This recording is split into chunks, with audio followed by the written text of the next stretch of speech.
আমার ছেলের সিয়াম সারাক্ষণ মজা মাস্তি করে। সে আমাকে বলল, আম্মু আমার বন্ধু তোমাকে খুব বেশি পছন্দ করে, তোমাকে খুব বেশি ভালোবাসে। আম্মু আমার বন্ধুর নাম হচ্ছে রবিন। আম্মু আমি তোমাকে এর আগে কখনোই আমার বন্ধুর কথা বলি নাই। তখন ছেলের মন রক্ষা করতে গিয়ে বাধ্য হয়ে ছেলের বন্ধুকেও সুযোগ করে দিতে হয়েছে। তো বন্ধুরা, তোমরা যারা এর আগের ভিডিওটা আপলোড হয়েছে, তোমরা যদি সেটা শুনে না থাকো, তাহলে এখুনি আমার কলেজের বন্ধুরা আগের সেই গল্পটা শুনে আসো। আর আজকে হচ্ছে মা ছেলের পর্ব 2। আজকের পার্টটা হচ্ছে 2।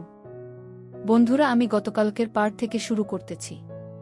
আমার ছেলের বন্ধু রবিন, ও আমার কাছে আসলো, আমার ছেলে ওকে নিয়ে আসলো। এসে আমার মুখোমুখি হলো। ওরে বাবা, ছেলের তো দেখে একেবারে এত লজ্জা। ছেলে তো আমাকে কোনো কিছু বলতেই পারছে না। আর আমার তো এত বেশি লজ্জা নেই ভাই।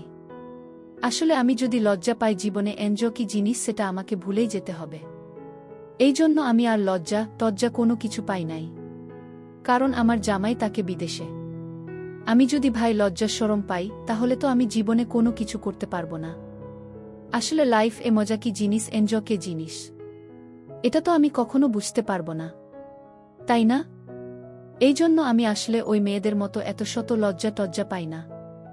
আমার যেটা লাগবে সেটা লাগবেই। তো আমার কলিজার বন্ধুরা, শুরু করতেছি।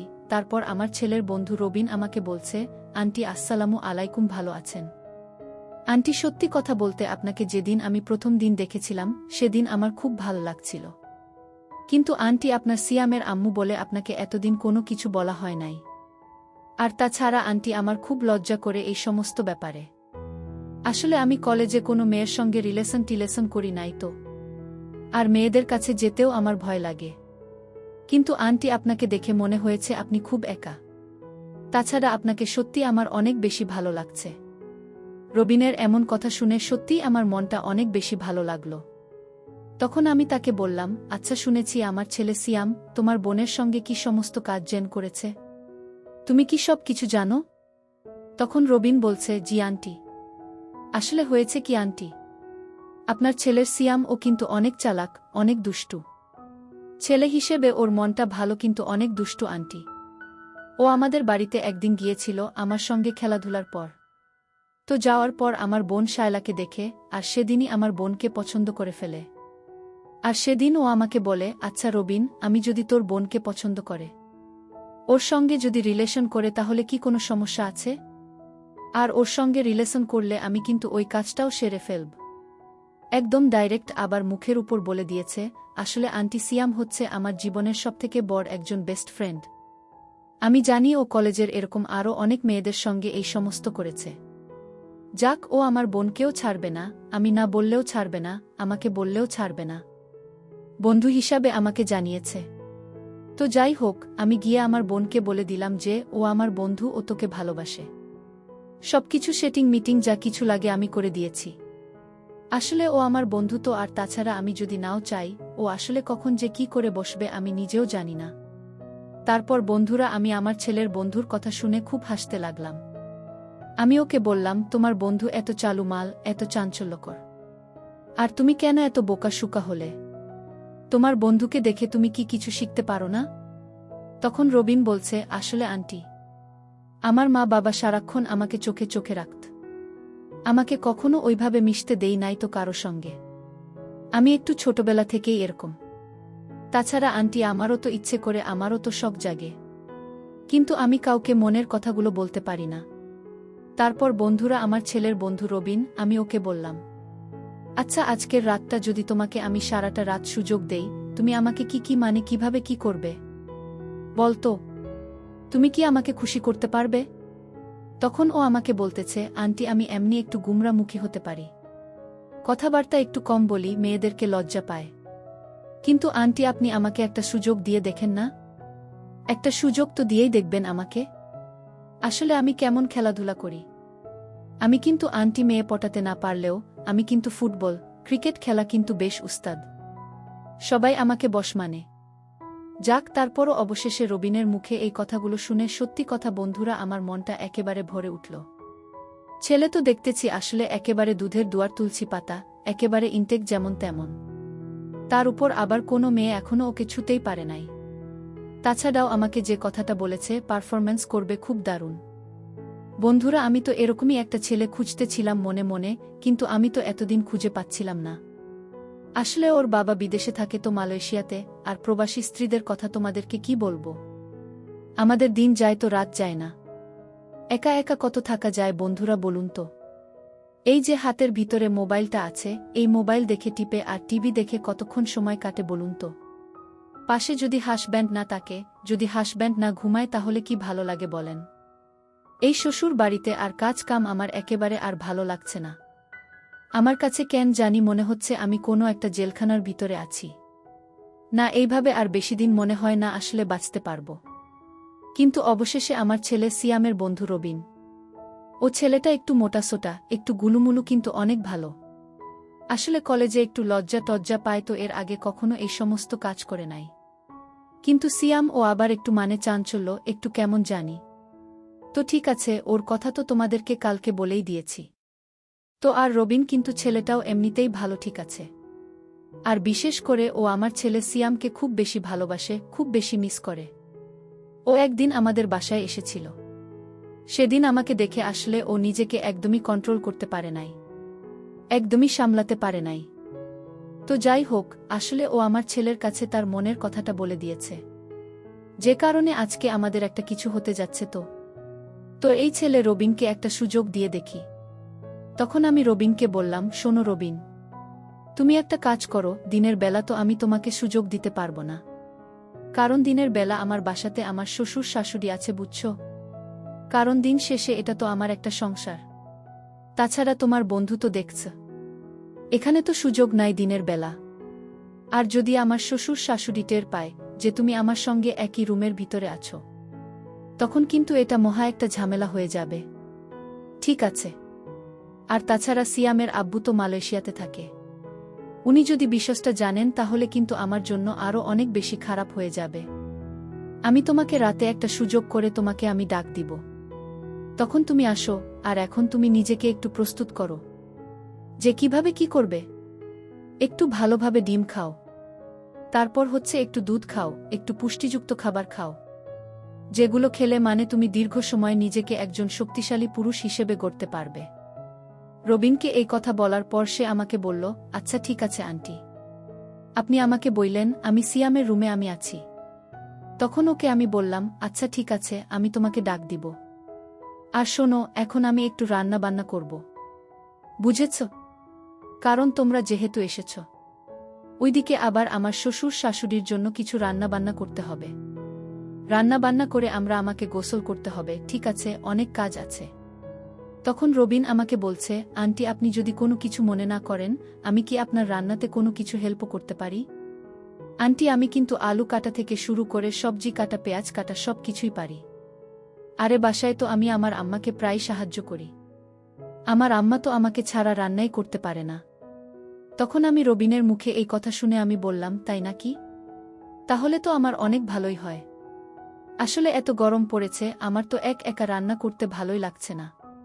তাহলে তুমি একটা কাজ করো তো, এখান থেকে 5টা আলু নাও আর 3টা পেঁয়াজ নাও, এগুলো কাটো আর সবজিগুলো কাটা। ওকে একটু দায়িত্ব দিয়ে দিলাম বন্ধুরা।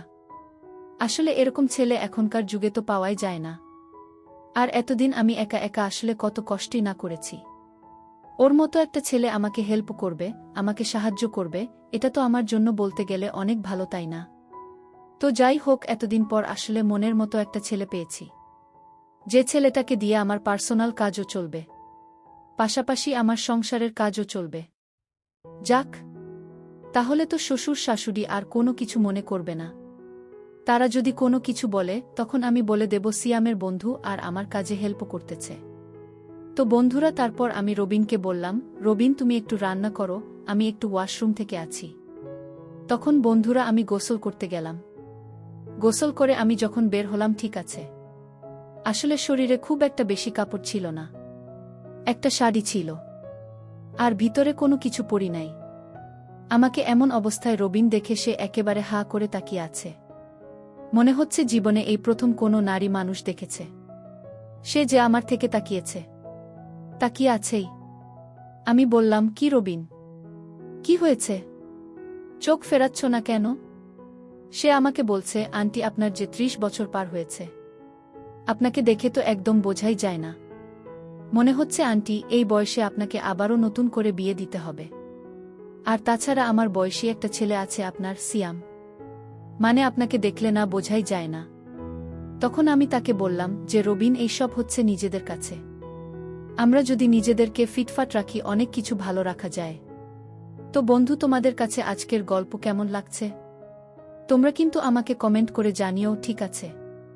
তারপর আমি বললাম, রবিন আমি তো গোসল করে আসলাম, আমি গিয়ে একটু রুম থেকে ড্রেসটা চেঞ্জ করে আসি, তুমি বরং এদিকটা একটু সামলাও।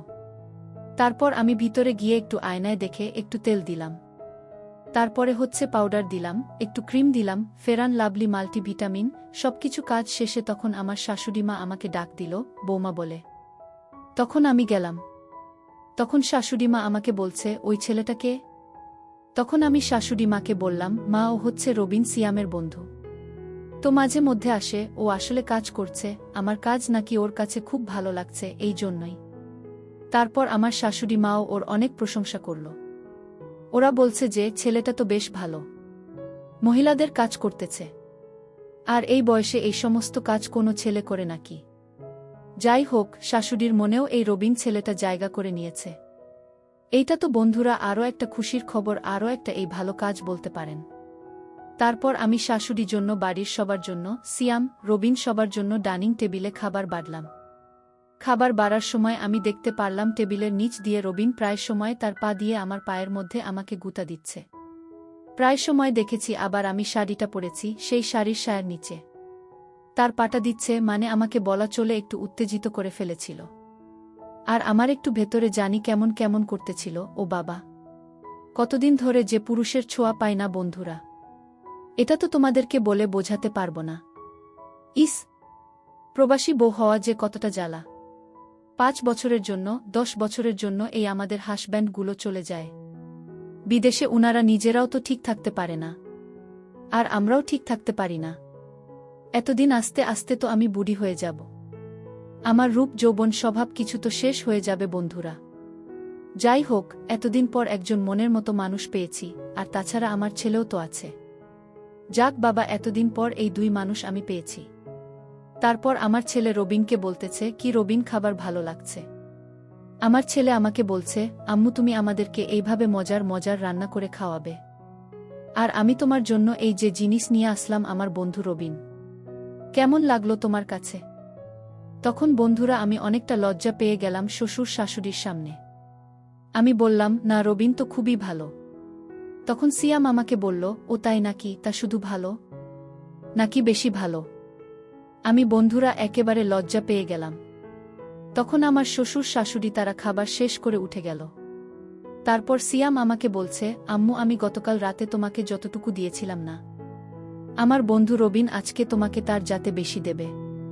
ও আসলে মানে কখনোই কারো সঙ্গে এই কাজ করে নাই তো। বন্ধুরা আমি আমার ছেলেকে বললাম, তাই নাকি?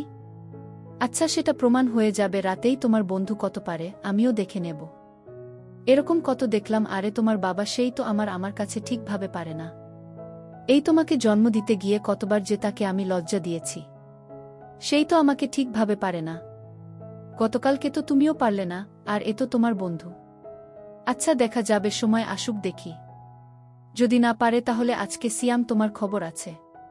তখন সিয়াম আমাকে বলছে, আম্মু পারবে পারবে, তুমি ওকে চেনো না। তখন বন্ধুরা খাবার দেওয়া শেষ করে যখন আমরা একটু বিকালে একটু বিশ্রাম নিচ্ছিলাম, তখন দেখলাম আমার শ্বশুর শাশুড়ি ঘুমিয়ে পড়েছে।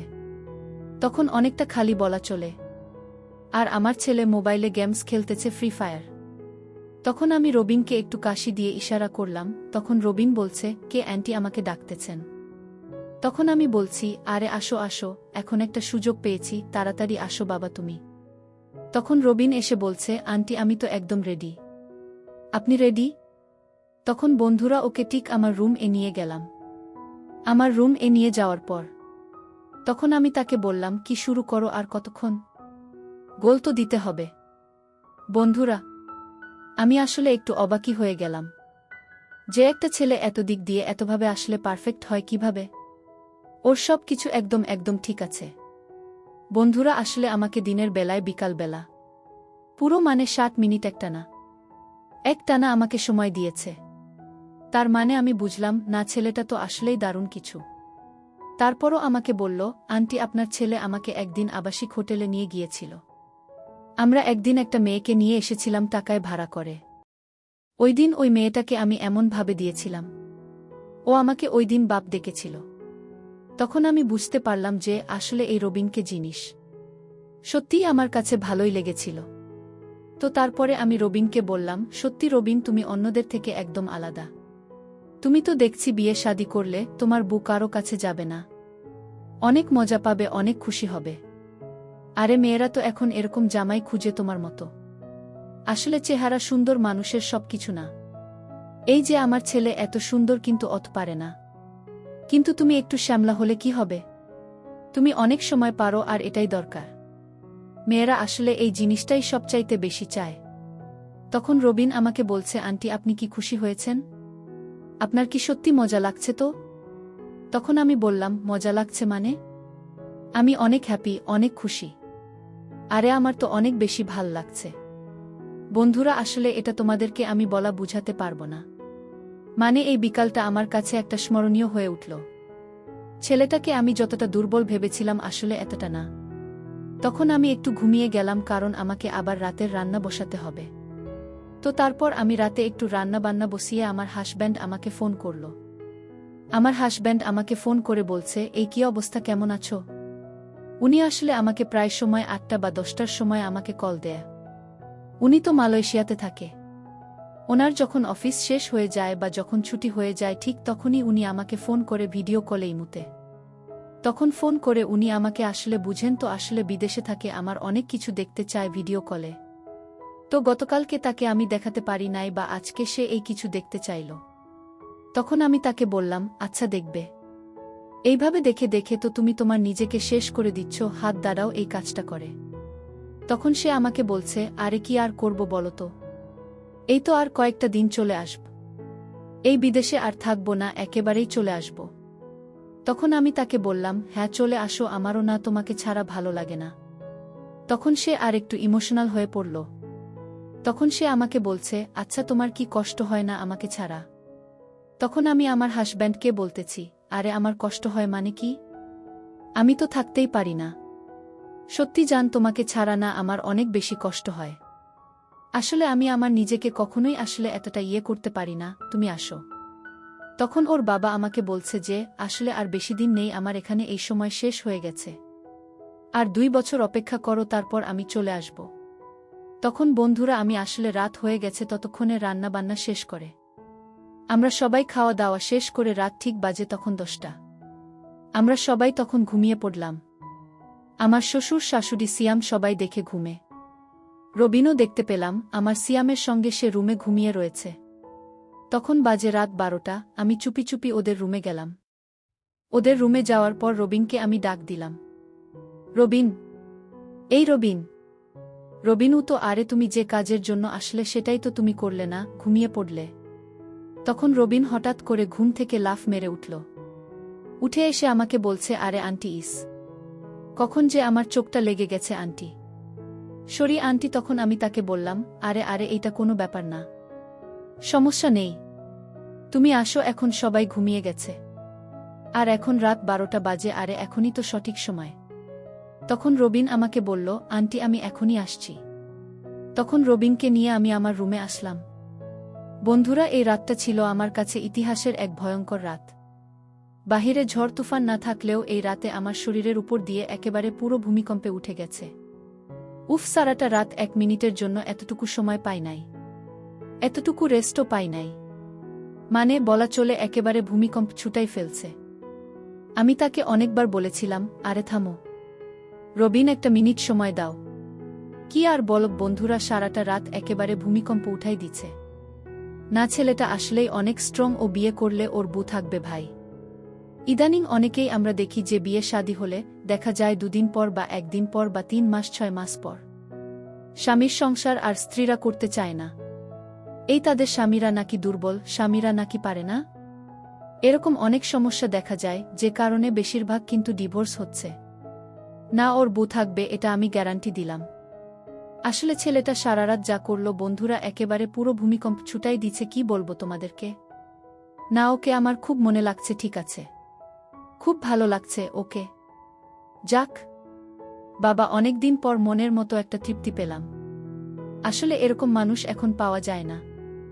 এখন তো এরকম আসলে সত্যি। এছাড়া একেবারে ইনটেক যে বলেছিল আমার ছেলে সত্যি আমার ছেলের কথাগুলো সব মিলে যাচ্ছে। তো বন্ধুরা আমি রবিনকে বললাম রবিন এখন থেকে তুমি সময় পেলেই চলে আসবে। ঠিক আছে, যে কোনো সময় আন্টি তোমার জন্য দিতে রাজি আছি। তখন রবিন এই কথাটা শুনে আমাকে বলল আন্টি এতদিন আমি কতটা কষ্ট করেছি একটা মহিলা গো আমি পাই আন্টি জানেন। আমার স্কুল কলেজের কোনো বান্ধবীকে আমি পটাতেও পারি নাই। আসলে মাঝে মধ্যে পারি না তো কি বলব আন্টি পাই না কাউকে। কিন্তু আন্টি আপনাকে পেয়ে সত্যি আমি খুব আনন্দিত। তাছাড়া আপনার মতো এরকম একজন গুড লুকিং হ্যান্ডসাম একজন মহিলা পেয়ে আমার যে কত ভাল লাগছে। আসলে আমার জীবনটা ধন্য। রবিনের মুখে এই কথাগুলো শুনে বন্ধুরা আমার মনে হয় আরও বেশি অনেক খুশি হতে লাগল। আমি বললাম তাই নাকি রবিন তাহলে তো অনেক ভালো। আসলে বন্ধুরা সত্যি অনেক বেশি ভালো লাগল। তো যাই হোক তারপর এভাবে কাজ করতে করতে প্রায় 2 বছর হয়ে গেল। হঠাৎ করে আমার হাসব্যান্ড আমাকে বলছে কি জানে মান আমি তো চলে আসছি। এই তো আর সপ্তাহখানেক আছে। আসলে বন্ধুরা এতদিন পর প্রায় 10 বছর পর মালয়েশিয়া থেকে আমার বিয়ে করা হাসব্যান্ড আসছে। সিয়ামের আব্বু আসছে। আসলে আমি যে কি খুশি তোমাদেরকে বলায় বুঝতে পারবো না। মানে অনেক খুশি। এত পরিমাণ খুশি হয়েছিলাম তোমাকে বলে বোঝাতে পারবো না। আসলে এতদিন পর যার জন্য আমি অপেক্ষা করে আছি। আমার হাসব্যান্ড আমাকে বিয়ে করার পর সে 2 বার ছুটি নিয়ে বাড়িতে আসছিল। আর 2 বার 3 মাস 6 মাস আমার সঙ্গে থেকেছিল। আর বাকি সময় আমাকে আমার সঙ্গে সে কখনোই থাকে নাই। এই সারা জীবন মালয়েশিয়াতে তার জীবনটা সে পার করে দিয়েছে। তো আমার মনে তো লাড্ডু ফুটছে। এতদিন পর আমার হাসব্যান্ড আমার বুকে আসছে, আমার কাছে আসছে, এটা তো আমার জন্য ছিল অনেক বেশি ভালোবাসা। যাক মানুষটা অবশেষে বাংলাদেশে আসছে এটাই অনেক বড় কিছু। এখন সে আমাকে বলছে জান তোমার জন্য অনেক অনেক সুখবর আছে।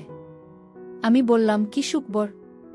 সে আমাকে বলছে আমার জন্য শাড়ি, চুড়ি, গিফট, মোবাইল অনেক কিছু আনবে। আমি তাকে বললাম এই সমস্ত কোনো কিছুই আমার গিফট লাগবে না। আমার শুধু তোমাকে লাগবে তুমি ঠিকঠাকভাবে বাংলাদেশে আসো। এসে তুমি আমার কাছে আসো এটাই হবে আমার সবচাইতে বড় গিফট। তোমাকে ছাড়া আর কোনো বড় গিফট আমি পেতে চাই না। আমার জামাই আমার মুখে এই কথাটা শুনে সে একটা চমৎকার হাসি দিয়ে ফেলল। সে আমাকে বলল আমার বুটা যে আমাকে কতটা মিস করতেছে, আমাকে যে কতটা ভালোবাসে। সত্যি এরকম বউ পাওয়া ভাগ্যের ব্যাপার। যাক আসলে এই সে আমাকে এতটুকু বিশ্বাস ভরসা করে আমাকে এতটুকু ভালোবাসে। এটা আসলে আমার কাছে অনেক কিছু। আসলে আজকালকার স্বামীর কাছ থেকে কিন্তু অনেক স্ত্রীরা কিন্তু এই ভালোবাসাটা পায় না। তো আমি এবার ভালোবাসাটা পেয়েছি। এটা আসলে আমার কাছে অনেক বেশি গর্বের। হ্যাঁ অনেক বেশি গর্বের। তো বন্ধুরা আমার জামাই আসছে। তারপর আমার জামাই আসলো। এয়ারপোর্টে আমার ছেলের সিয়ামের বন্ধু রবিন আর আমরা 3 জন গেলাম। আমার শ্বশুর শাশুড়ি একটু মুরব্বি তো তারা আসলে যেতে পারে নাই। তারা বাড়িতে আসলে পরে দেখবে। তো আমরা গেলাম। যাওয়ার পরে আমার হাসব্যান্ড আসল অনেকক্ষণ অপেক্ষা করার পর তারপর সে আসল এসেই আমাকে তার বুকে জড়িয়ে ধরল। রবিন দেখে সে লজ্জা পেয়ে গেল। কেন এতদিন রবিন তো আমাকে সময় দিয়েছে, কিন্তু এখন তো আমার হাসব্যান্ড চলে এসেছে। এখন কি আমার এই রবিনকে আমাকে সময় দিতে পারবে বা আমি তো আর তাকে সময় দিতে পারবো না। কারণ আমি আমার হাসব্যান্ডকে রেখে তো আর আমার ছেলের বন্ধু রবিনকে তো আমি সময় দিতে পারবো না। তাছাড়া আমার ছেলেও আমার সঙ্গে এতদিন যা যা করেছে, এখন আমি তো আর তাকেও আর সময় দিতে পারবো না, তাই না? যদি ওর আব্বা এই সমস্ত কিছু জেনে যায় তখন আমার কি হবে একেবারে ভেবে দেখেছেন? তখন আমাকে রবিন কানে কানে বলতেছে আন্টি আপনার হাসব্যান্ড তো আর চলে আসলো, এখন তো আমাকে আপনার দরকারই লাগবে না। আমি তখন রবিনকে বললাম রবিন চাপ নিও না, তুমি ভবিষ্যতে ভালো একজন সুন্দরী বউ পাবে। ঠিক আছে, তাছাড়া যদি দরকার লাগে আমি তোমাকে অবশ্যই নক দিব। ভালো থেকো। তখন একটা বলার পর আমরা সবাই গাড়িতে করে চলে আসলাম বাড়িতে। তো বন্ধুরা এরপরে ঘটনা কি হয়েছে? আসলে আমার হাসব্যান্ড আমাকে সত্যি মানে বিদেশ থেকে এতদিন পরে এসে সে কি আমাকে মনের মতো সুখ দিতে পেরেছে? নাকি পারে নাই? নাকি আবার আমি রবিনের কাছে ফিরে গেলাম? হ্যাঁ, এই সমস্ত কিছু আপনারা খুঁটিনাটি সব কিছু পাবেন তৃতীয় পর্বতে। তৃতীয় পর্বটা এমনভাবে সাজানো হয়েছে বা এমনভাবে ডিজাইন করা হয়েছে। এখন শুধু আপনারা যদি আমাকে বলেন যে আপু আমরা তৃতীয় পর্বটাও শুনতে চাই, আপনাদের জন্য আমি তৃতীয় পর্বটাও চাইলে নিয়ে আসতে পারি। আপনারা শুধু আমাকে বলবেন। তো আজকের মতো এই পর্যন্তই, দেখা হচ্ছে নতুন কোনো ভিডিওতে বা তৃতীয় পর্বতে। তোমরা ততক্ষণ এই ভিডিওটা সাবস্ক্রাইব করে লাইক, কমেন্ট, শেয়ার করে দাও। ততক্ষণ পর্যন্ত আমি তৃতীয় পর্বটা তোমাদের জন্য রেডি করছি। সবাই ভালো থেকাও, সুস্থে দেখো কেমন। আর সবাই কিন্তু ভালো থাকবে, আর আমার চ্যানেল এ নতুন হয়ে থাকলে অবশ্যই ভিডিওগুলো দেখবে। কেমন লাগে আমার ভিডিওগুলো এবং আমাকে তোমাদের কাছে কেমন লাগে সেটাও তোমরা আমাকে জানাবে, ঠিক আছে বন্ধুরা? আমার কলিজার বন্ধুরা, সবাই ভালো থেকো।